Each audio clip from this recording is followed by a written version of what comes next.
So in this lecture, we are going to start logarithm. Okay, so actually logarithm is very important topic for IIT JEE. At least one question is fixed from this topic every year. Okay, so here I am going to discuss first what is the basic meaning of logarithm. Okay, so actually logarithm is divided into two parts. First part is log, first part is log, and second part is arithmetic. Okay, this arithmetic. So what is the meaning of log? Actually log means rule. Log means rule. Okay, and what is the meaning of arithmetic? Arithmetic means arithmetics. Arithmetics. Okay, arithmetics, which is related to mathematical calculations. Okay, now the question is that why we need to study logarithm? Okay, so it's very simple reason. Actually it gives us the rule to solve the mathematical problems, that it simplifies mathematical calculations. Okay, so it's very simple. Okay, now I am going to explain with example. I am taking here some examples here. If I will ask you what is the cube root of 512, cube root of 512, then you can say easily 8. Okay, again if I will ask you 729, what is the cube root of this 729? So you can say 9. Okay, in the same way, if I will ask you what is the cube root of 1331, 1331, so you can say 11. Okay, now I'm asking what is the fourth root of 16, fourth root of 16, so you can say 2. It's very easy. In the same way, 16 raised to the power 1 by 2, okay, it means a square root of 16, so you can say plus 4. Okay, if I will ask you 2 raised to the power 1 by 2, then you can say root, this one is actually root 2, and what is the value of root 2? 1.414. okay, in the same way, if I'm asking 9 raised to the power 1 by 3, means cube root of 9, then you can't say this answer. Okay, in the same way, if I'm asking here 57 raised to the power 1 by 7, okay, so you can't say answer of this question. Okay, in the same way, if I'm asking suppose 10 raised to the power 1 by 99, what is the answer of this question? So you can't say easily. Okay, so for this type of calculations we are studying logarithm, we study logarithm. Okay, so I hope you are getting this. Actually कहने का मतलब ये है कि calculation को easy बना देता है लोगरिथम, ठीक है ना। क्या होता है कि अगर कॉम्प्लेक्स कैलकुलेशन हो जो कि सॉल्व करना मुश्किल हो, तो लॉग का यूज करके हम लोग उसको सॉल्व कर पाते हैं, ठीक है ना। जैसे कि ये जो क्वेश्चन है, ये जो क्वेश्चन है, ये क्वेश्चन है जो हम लोग जानते हैं इसका वैल्यू, ठीक है ना। जैसे 512 रेस्ट पावर 1/3, 31331 रेस्ट पावर 1/3, इसका आंसर तो हमें पता है।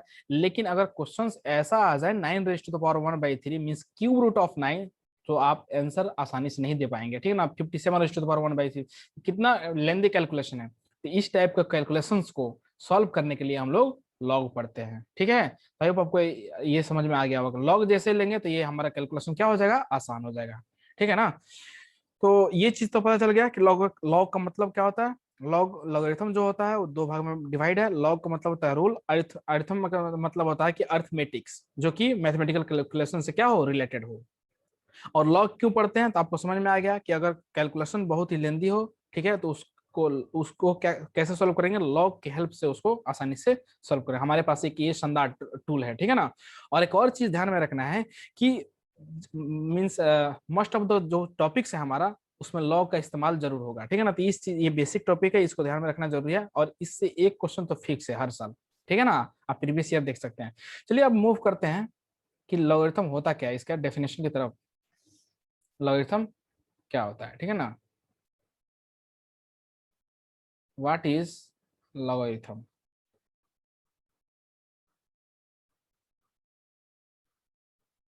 व्हाट इज लॉगरिथम, इसका बेसिक डेफिनेशन क्या होता है, अब हम लोग डिस्कस करेंगे यहाँ पे, ठीक है ना। Actually log A, log A to the base B, इसको कैसे रीड करते हैं।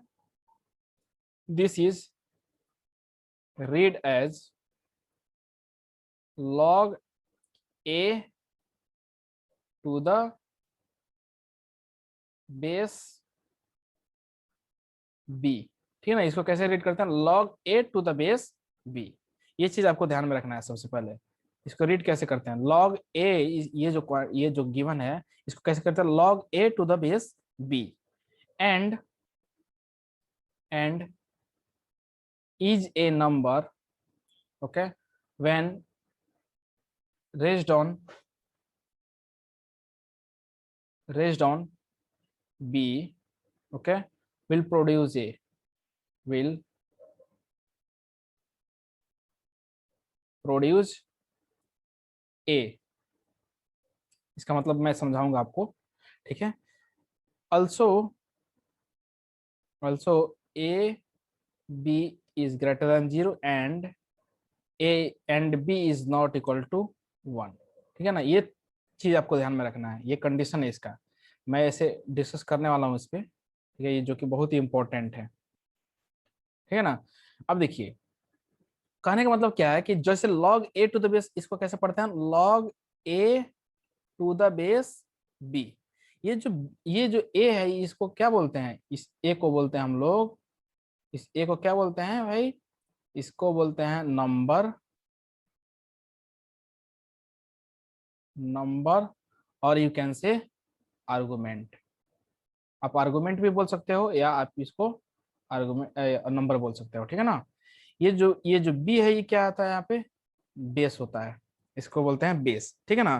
तो ये चीज ध्यान में रखना। अब डेफिनेशन पे चलते हैं, डेफिनेशन क्या है, सबसे पहले तो ये समझ में आ गया कि इसको रीड कैसे करते हैं, log A to the base B, ठीक है ना। ए क्या होता है यहाँ पे, नंबर होता है, या आप उसको आर्गुमेंट बोल सकते हैं, बी क्या होता है यहाँ पे, बेस होता है। अब डेफिनेशन क्या बोला, and is a number when raised on B, ठीक है ना, raised on B, when raised on B will produce A. तो ए आपको देता है, तो कैसे, देखिए यहाँ पे समझने की कोशिश कीजिएगा।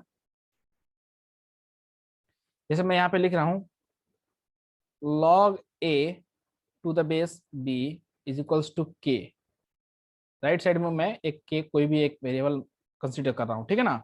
अब देखिए ये जो हो जाएगा, क्या हो जाएगा, ये हो जाएगा आपको b a is equals to b raise to the power k, ठीक है ना, a is equals to b raise to the power k।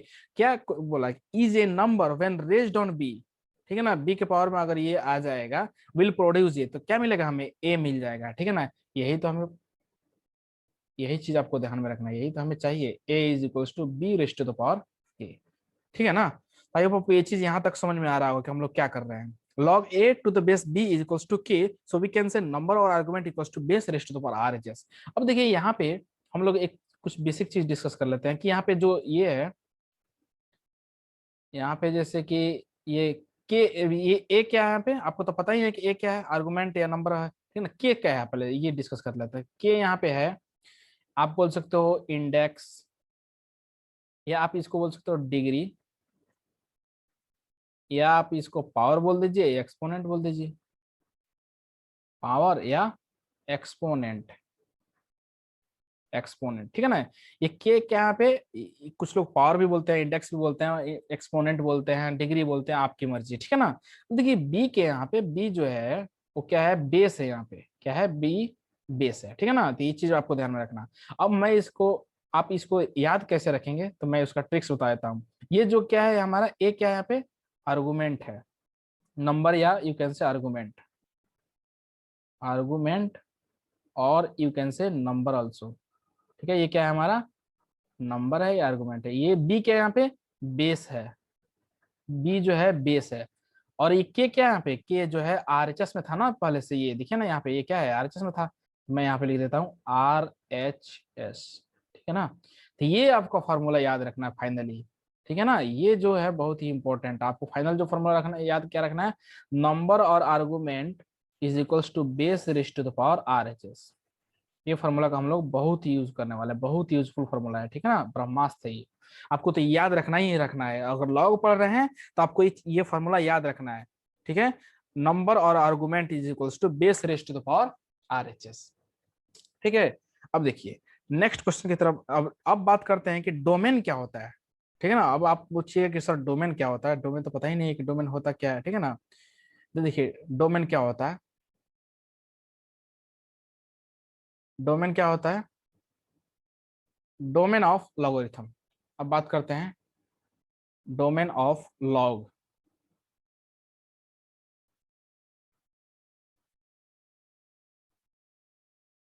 Domain of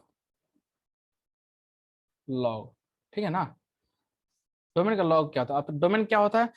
the set of all real values of X where function is defined. जहां function define होता है, ठीक है ना, उसी को तो हम लोग बोलते हैं, एक एक्स का ऐसा सेट जहां फंक्शन डिफाइन हो उसको हम लोग बोलते हैं डोमेन। ओके, तो ये चीज आपको ध्यान में रखना है। तो अब इसका मतलब ये हुआ कि लॉग कब डिफाइन होता है, ये चीज हमें बताना है, ठीक है ना। तब देखिए मैं बात करता हूँ यहाँ पे, जैसे मैं लिख रहा हूँ four log a to the base b, log a to the base b, okay, to be defined, to be defined। कब ये डिफाइन होता है? जब ये जो नंबर है ना, नंबर ये पॉजिटिव हो, ये means a should be greater than zero, b should be greater than zero, and b is not equal to one. ये थ्री कंडीशन आपको याद रखना है, बहुत ही इंपॉर्टेंट, बहुत ज्यादा इंपॉर्टेंट है, ठीक है ना। ये चीज आपको समझ में आएगा जब आप क्वेश्चंस करेंगे, ठीक है ना। ए क्या होना चाहिए? पॉजिटिव होना चाहिए। बी क्या होना चाहिए? पॉजिटिव होना चाहिए। और बी जो है वन के बराबर नहीं होना चाहिए, ठीक है ना। अगर ये तीनों कंडीशन सेटिस्फाई कर रहा है तभी हमारा लॉग जो है पॉसिबल है, ठीक है। तो ये तीन चीज जब भी आप लॉग सॉल्व करें तो आप इन तीन चीजों को ध्यान में रख के सॉल्व करें, ठीक है। ए क्या होना चाहिए? पॉजिटिव होना चाहिए, बी भी पॉजिटिव होना चाहिए, और B is not equal to zero, ठीक है। A should be greater than zero, B should be greater than, B should not equal to one. Okay, ये थ्री कंडीशंस आपको याद रखना है। या आप इसको है ना, आप अलग तरीके से आप ऐसे भी लिख सकते हो, बात तो सेम ही है। ए जो है क्या है? ए जो है ग्रेटर देन जीरो, इसका मतलब क्या हुआ कि A belongs to zero to infinite. क्या हो गया? जीरो टू इनफाइनाइट हो गया। और बी जो है, B is greater than zero and B is not equal to zero. और जब आप इसका इंटरसेक्शन लीजिएगा तो आपको मिलेगा B belongs to zero to one union one to infinite, ठीक है।